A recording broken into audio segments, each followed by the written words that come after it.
तो अब देख लेते हैं हमारा क्वेश्चन नंबर 5। इसमें बोला गया है ए फोटोग्राफ ऑफ बैक्टीरिया, यानी कि ये एक बैक्टीरिया है, इसकी फोटोग्राफ है। Enlarge 50,000 times attains a length of 5 centimetre as shown in the diagram. यानी कि ये एक बैक्टीरिया है, अगर इसे 50,000 टाइम्स बार बड़ा करा जाए तब जाकर इसकी जो लेंथ होती है, ये जो इसकी लेंथ होती है, ये कितनी लेंथ को हासिल करता है, ये 5 सेंटीमीटर लेंथ हो जाती है इसकी। अब what is the actual length of the bacteria? हाँ, तो अगर इसकी लेंथ हमारी 5 सेंटीमीटर की हो गई तो इसकी एक्चुअल लेंथ कितनी होगी वो बताना है हमें। If the photograph is enlarged 20,000 times only, what would be the enlarged length? अगर ये बैक्टीरिया 50,000 टाइम एनलार्ज ना होके टोटल 20,000 टाइम्स एनलार्ज होता है, तब इसकी लेंथ कितनी होगी? सबसे पहले देखते हैं actual length of the bacteria. हमें दिख रहा है ये क्वेश्चन किसका है, ये क्वेश्चन एक डायरेक्ट प्रोपोर्शन का क्वेश्चन है, तो हम आंसर में लिखें this is a question of this is a question of direct proportion।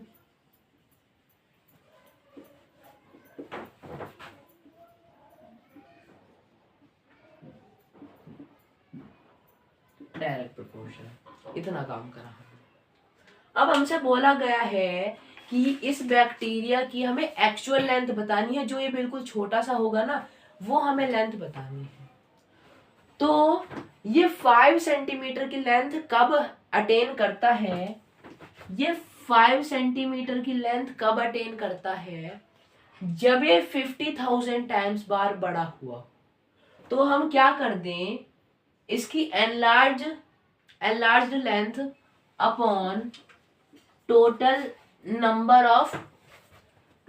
Of bacteria enlarge, यानी कि हमने क्या कर दिया यहाँ पर x1 अपॉन y1 कर दिया, जिससे कि हमें इस बैक्टीरिया की जो एक्चुअल लेंथ होगी वो पता चलेगी।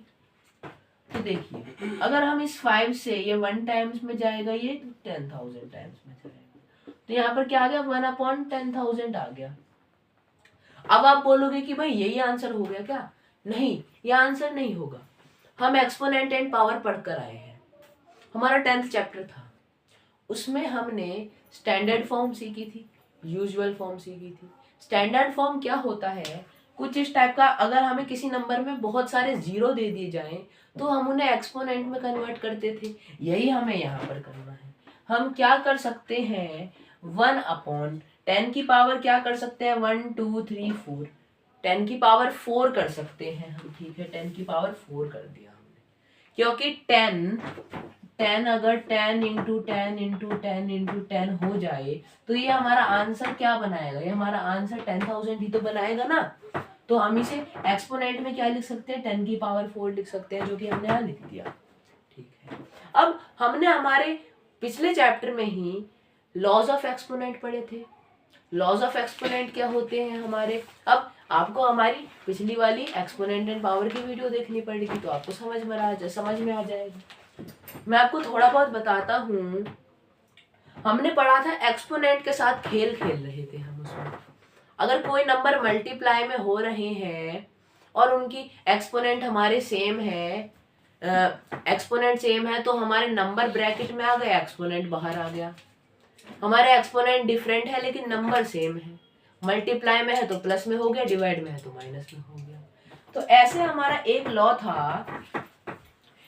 था हमारा, अगर a की पावर, अगर 1 अपॉन a की पावर m है तो ये क्या हो जाएगा, a की पावर माइनस m हो जाएगा।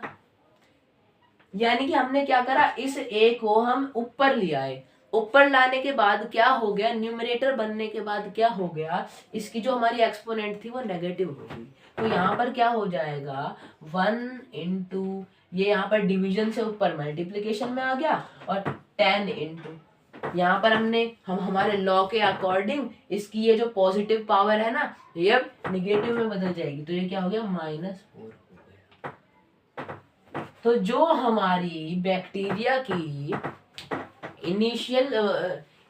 हमारी इनिशियल लेंथ क्या थी उसकी 5 सेंटीमीटर थी, लेकिन उसकी एक्चुअल लेंथ क्या थी, उसकी एक्चुअल लेंथ थी 1 इंटू 10⁻⁻⁴ सेंटीमीटर। तो ये हमारा आंसर हो गया। इतनी बात आप सभी को समझ में आई होगी। तो अब आगे बढ़ जाते हैं।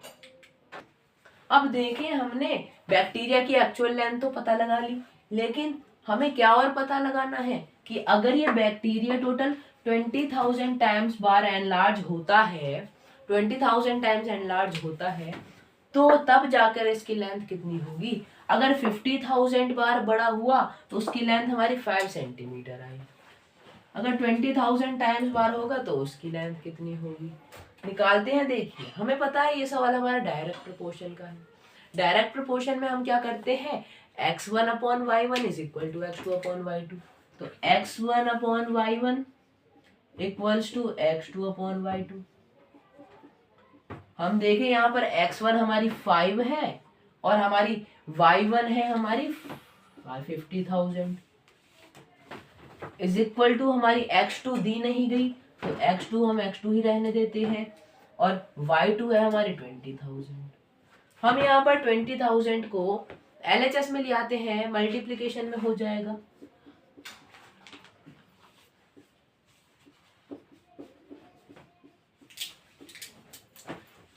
Is equal to x2। अब देखिए, ये 4 जीरो से हमने 4 जीरो काट दी, 5 से 5 काट दिया।